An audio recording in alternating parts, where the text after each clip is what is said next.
Hey, we're talking to you and actually shamelessly porting something else on YouTube. Journey Quest. So, you actually got me started on this one. Yeah, I discovered this like last year or so. I can't remember exactly the time. And this is a fantasy-based YouTube series, but it is high production, and you can tell that the reason why it took so long to make Season 2, and Season 2 is coming out, well, by the time you see this video, it will already be out. So the reason why it took so long is because they spent so much time, money on making Season 1 to the point where they didn't have the money and they spent the money to make it. That being said, Season 1 had incredible production qualities, especially for a YouTube series, and especially one that isn't like heavily corporately backed. After watching this, I looked around for other stuff. I couldn't find anything of the same quality. It wasn't until I actually started looking at Freddy View and the stuff that he's been doing with Video Game High School that I found anything that was comparable to the quality. Yeah, and it's actually really funny. I know, I sent it to some of my friends, and some of them don't really like it because it's based off of Dungeons and Dragons, and as soon as they hear that, they think, oh, it always ends up being really stupid and blah blah blah blah. But at the same time, it has a lot of things that aren't Dungeons and Dragons. You'll see a heavily influence of I think Pratchett. And so you see a wizard that's similar to Rincewind, and you'll actually see a scene from The Color of Magic in one of the episodes. And I'm not spoiling any of major plot points, but even though they have that, it's still really enjoyable. It's very humorous. Very humorous, and you don't really need to know too much about Dungeons and Dragons and that sort of thing to actually follow the series. Not even just to follow the series. The humor itself is very obvious, internally. But there are a couple of added little jokes in there that if you know a little bit about fantasy, and especially the roles various classes play in traditional D&D, there's a bard character, and apparently bards are like the press. So they'll just they have this little press badge thing going, no, I'm a bard, I can be here, and she's talking to the villain, she's talking talking to the heroes and all of this stuff. He's like, and she's not completely useless. Yeah, you know how everyone's like, haha, you're a bard. Exactly. You find out later on in the series that she's actually doing stuff, and fun things will happen because of her. And then you have classes crossing over because of the sword and everything, but anyway, no spoilers. It is a really good series, and what's great is they're so short. And I was actually thinking before I stumbled upon Journey Quest is that there isn't many fantasy type things on YouTube, and this is because it's very hard to make. Yeah. There is one other one that that doesn't actually go up to par, so I'm not going to really mention it. It's really poor quality and whatnot, and I will be talking about that on my own channel because it does have interesting character development. So maybe you can wait for that. Yeah. But, so the creators of this actually have a movie. They're the same creators who made the movie The Gamers. Which was a good movie. No, not that Gamers. It's another Gamers. It's called The Gamers Darkness Rising, which isn't the Gamers you're thinking about. Because I know there's another movie called The Gamers. And it isn't as good because this is when the creators were actually starting out, learning stuff and stuff. So you'll see if you actually watch The Gamers, it was on Netflix, I'm not sure it is anymore. I think it's also on YouTube. Should be. You'll see that it isn't up to par. And if you do watch The Gamers, you'll see some of the same actors coming in Journey Quest as well.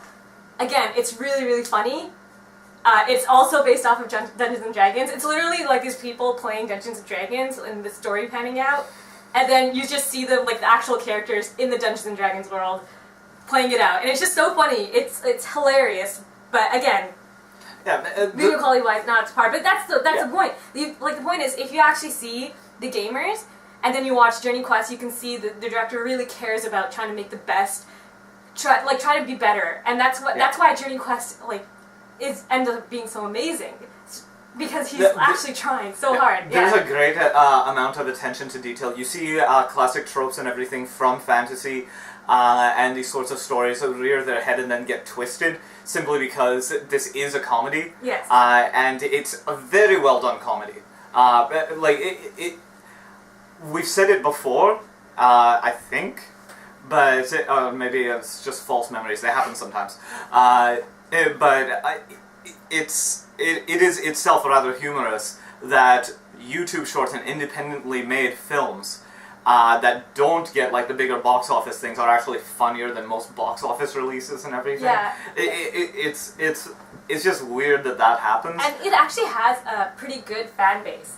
Yeah. It's pretty solid. I mean, it's not like enormous, but it's pretty solid. Yeah. If It's not like Ray William Johnson big, no, but it's like in the middle. It's bigger than we are.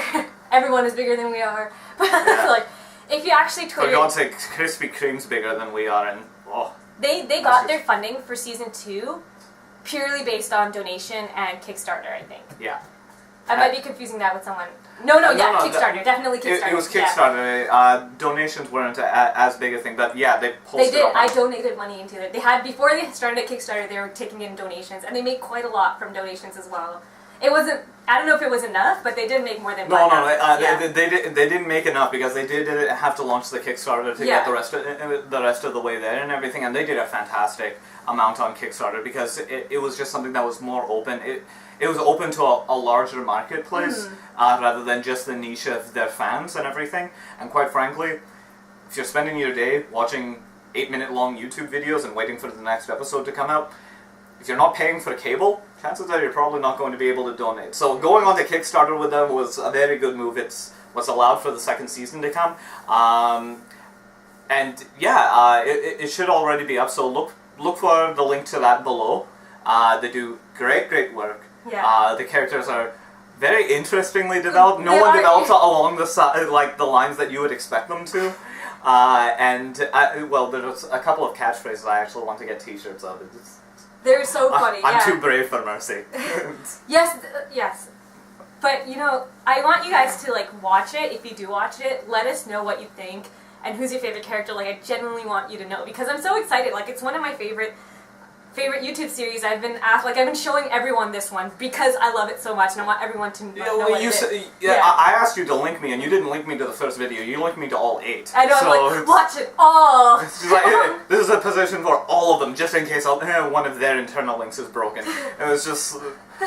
It was a good use of an afternoon, I will admit. It's good laughs. But it's a great example of other people doing essentially what we're doing, but doing it better and getting bigger because of it and everything. But so yeah, watch their videos, check out the new season, tell us what you think, like, subscribe, all that fun stuff, and check out our written articles on Box Office Buzz. Yeah.